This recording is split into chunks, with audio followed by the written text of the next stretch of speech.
Талантбек мырза, сизден баштайлык, кайрадан элечи. Айта бериңиз. Талантбек мырза, мындай эле суроо да. Баары биз маяктан талашып отурбай элечи.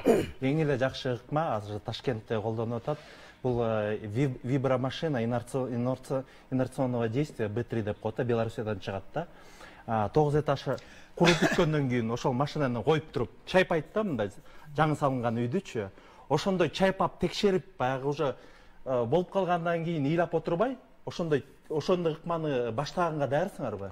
Биз даярбыз. Бул суроо мага тиешелүү го. Себеби сиз айтып атпайсызбы Ташкентке депчи. Ташкентте андай машина жок. Союз кезинде болгон 3 машина жасалган. Бирөө Москвада болчу, бирөө бизде, бирөө Алматыда. Азизге көрсөтүп берем видеодон.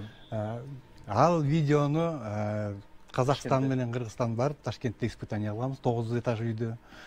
Бизге институтка келсеңиздер ошол машина бар бизде. Биз Москвага жөнөтүп эметтик, Москвалардыкы уже ал машина жоголуптур. Атайын практикадан өткөрүү үчүн эле алып барылган бала, Иә. Атайын өзбектер тапшырык берип, буйруп берип, акчасын төлөп берип, анан казактар барып, аяктан ошол текшерүүнү жүргүзүп, 9 этаж. Казакстанда ошентип текшерип салышат экен да. Казакстанда ошондой текшерип. Бизден эмнеге ошондой текшерип салбайт? Бизде машинабыз, айтып атпаймынбы, Союз кезинде 3 эле машина жасалган. Биздин машина 90-жылдан бери турган. Биз азыр жазап оңдоп чыкты, бүт баары тең машина. Бирок бизде азыр аны текшерткенге заказчик жок. Мындай да, курулуштун кандай жүрүп жатканын коомчулук көзү менен көрбөй эле да. Биз кайсы бир Адил мырза айткандай кайсы бир практика менен көрсөтөлү да.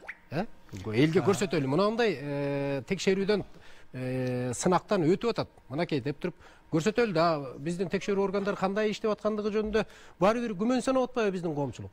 Ушул кандай салын экен, ушул имарат деген санаркы бар да, туурабы? Андай суроо көп. Коомчулуктука аябай көп андай суроо. Күмөн болгондор андан көп дегендей.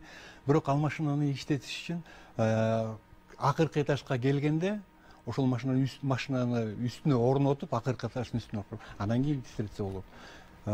Жерди эсептеп атканда, ошол проектти жасап атканда канча балга эсептеген, ошончо балга чейин титиретсе болот. Ал машинанын мүмкүнчүлүгү бар, 9-10 балга чейин титиретет. Эмне тоскоолдук кылып атат ушуну пайдаланган? Бизде казактар пайдаланып атат да, аларга керек экен, элдердин жарандарынын өмүрү керек экен. Бизге кереги жокпу? Бизге заказчик жок.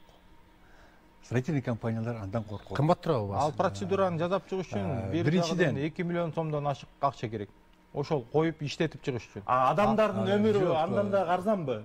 Жок, эми арзан кымбат деген сөз болгон жок. Ал машинаны публикага точно айтсаңыз мындай. 6 ай даярдаш керек. Пайдаланбайлыкпы? Баштабайлыкпы? Коюп, аны Сиз бетон спонсор менен болуңуз, коюп, баштайсыз. Жок, ошол строительный компаниялар.